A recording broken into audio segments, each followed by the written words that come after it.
कि आप FIR दर्ज कराने जाइए, आपको किसी से शिकायत है उसकी शिकायत दर्ज कराइए। लेकिन अगर पुलिस किसी वजह से थोड़ी देरी होती है या बाद में थोड़ी देर के बाद आपकी बात को सुना जाता है तो क्या पथराव करना शुरू कर देंगे? और पथराव ऐसा करेंगे कि एक पुलिसकर्मी ICU में भर्ती है, ऐसा हंगामा। नहीं तो इलीगल एक्टिविटी है, आप उनके मुकदमे दर्ज करो, आप उनके ऊपर। हाँ। इलीगल एक्टिविटी है, उस पर आप मुकदमे दर्ज करो, गिरफ्तार करो, उनको सजा दिलाओ। मैं वही तो कह रहा हूँ। अगर मान लीजिए मर्डर होता है, मर्डर करता है कोई, मर्डर का घर तो नहीं तोड़ रहे आप, बुलडोजर नहीं चला रहे, रेपिस्टों का घर तो नहीं तोड़ रहे आप। कितने रेपिस्टों का घर तोड़ा, सूची डलवाइए पूरे केंद्र सरकार से या सब राज्यों से, किसी की भी सरकार हो, वो तो नहीं कर रहे। मैं जो बात कर रहा हूँ बुनियादी बात कर रहा हूँ, इनका प्रशासन का फेलियर है। और जो एनक्रोचमेंट है उस अधिकारी को सजा दीजिए। और कहीं रेप हो जाता है उसके रूट कॉजेज में जाइए। पूरे देश में अचानक से घटनाएं कैसे बढ़ रही है, पूरे हर प्रांत में बढ़ रही है। मैं कांग्रेस बीजेपी की बात ही नहीं कर रहा, उस पर चर्चा क्यों नहीं कर रहे आप? सोशल फेलियर है हमारा सबका कि रेपिस्ट अगर रेप हो रहे हैं उसके बुलडोजर आप उसमें फटाफट 2 दिन में 4 दिन में, जब मैंने आपको कई बार कहा विदेशी महिला के साथ कोई घटना हो जाती है तो 10 दिन में 15 दिन में कोर्ट का जजमेंट दिया जाता है। तो क्यों नहीं भारतीय महिलाओं के लिए आ जाता है ऐसा जजमेंट? ठीक है, ये सब फाजिल अहमद क्यों नहीं करते? बंद करिए। पुलिस कर्मियों पर पत्थरबाजी, थाने का घेराव करना, छतरपुर का प्रदेश का माहौल खराब करने का, और साथ ही ये भी आरोप कि वो शख्स हिस्ट्री शीटर है जो खुद को समाज सेवी बता रहा है। उसका बचाव क्यों कर रहे हैं सर? बचाव देखिए, एक तो सब 2 बात मुझे बोलनी है।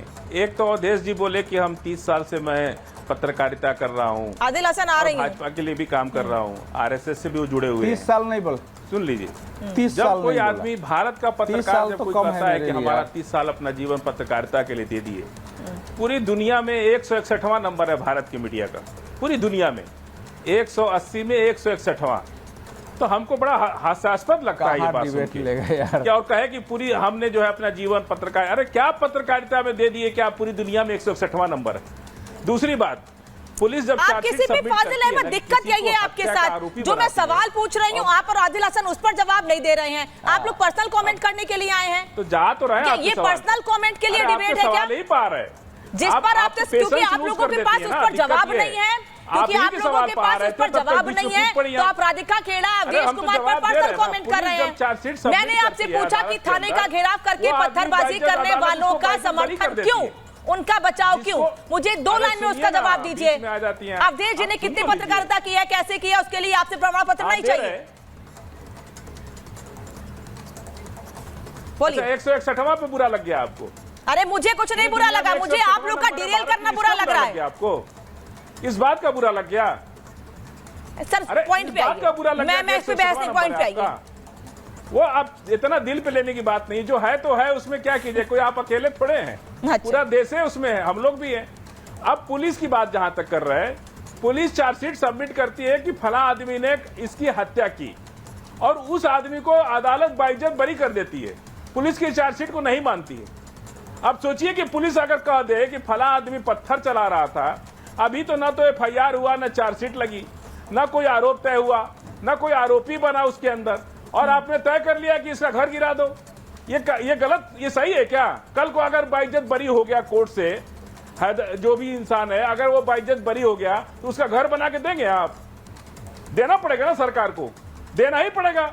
जब उसका कसूर नहीं होगा, वहां हजारों की भीड़ में किसने पत्थर चलाया, ये किसी ने देखा नहीं उसको, और किसने पत्थर चलाया, हजारों की भीड़ इकट्ठी किसने की थी, कौन, अभी तो इस पर कुछ विवेचना ही बाकी है, पूरी विवेचना अभी बाकी है। हजारों की भीड़ इकट्ठी किसने की थी? बुलडोजर चला दो, ये तो सिरासर सत्ता की गुंडागर्दी है। हजारों की भीड़ इकट्ठी किसने की थी? हम भी होंगे तो हम भी चला देंगे बुलडोजर। भीड़ किसने इकट्ठी की थी फाजिल अहमद? ऐसे थोड़ा ही होता है। और जवाब दीजिए। पास है सब, वो टीवी पे आके बोल रहे हैं, टीवी पे आके उन्होंने वीडियो बना के बताया है कि हम लोग पत्थर नहीं चलाए।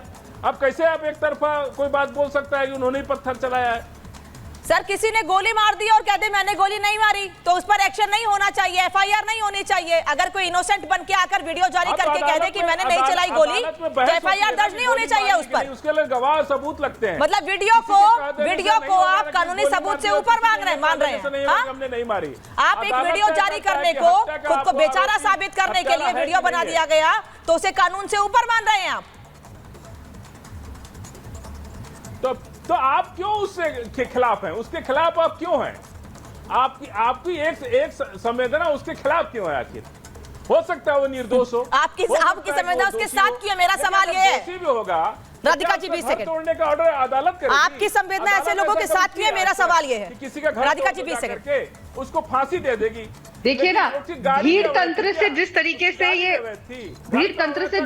से इंडिया अलायंस और उनके साथी काम कर रहे हैं, चाहे कलकत्ता हो चाहे यहाँ हो, एक भीड़ आती है, एक मॉब आता है, वो अपने मंसूबों को पूरा करते हैं। यहाँ पे पथराव होता है, वहां पे एविडेंस डिस्ट्रॉय किया जाता है, कमरे को तोड़ा जाता है और फिर कहते थे तो भीड़ थी, हमें क्या पता। एक एजेंडा देखिए किस तरीके से चल रहा है, उसका देखिए हर जगह जहां जहां इन्होंने चाहे AIMM हो, इंडिया अलायंस के लोग हो, इन सबका एक झुंड बन के चल रहा है, एक झुंड है और वो झुंड वो अनलीश कर देते हैं। वहां पे पुलिस वालों के ऊपर पथराव कर दिया, बंगाल में और जिन लोगों ने पथराव किया है उन पर एक शब्द नहीं सूझ रहा है।